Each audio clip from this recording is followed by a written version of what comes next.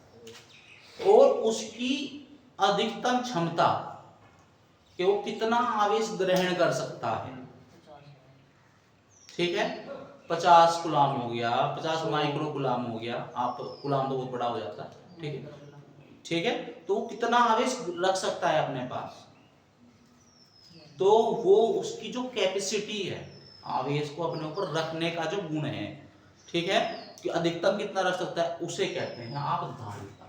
क्या कहते हैं? धारिता। आया समझ में? देख कितने बड़ा हमें टॉपिक कितना लेके चले, एक धारिता पढ़ाने के लिए हम कहां से लेके चले, यहां से पूरा का पूरा करते हुए चले गए। अब नोट करना स्टार्ट करो।